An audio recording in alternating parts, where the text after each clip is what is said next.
மருதமலை உச்சியிலே சிங்காரவேலன் வாழுகிறான். பள்ளி மகள் தூதுவர சிங்காரவேலன் ஆடுகிறான். அறுபடை முற்றத்திலே வெள்ளி நிலவில் ஆடுகிறான். ஆதிசிவன் ஓடி வந்து பிள்ளை தமிழே பாடுகிறான். மலை மலை அழகா தங்கச்சிலை அழகா ஆடி வரும் முருகா அருள் தரும் முருகா.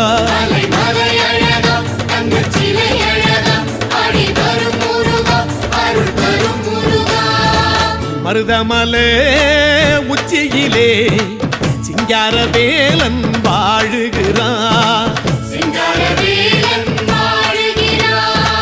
பள்ளி மகள்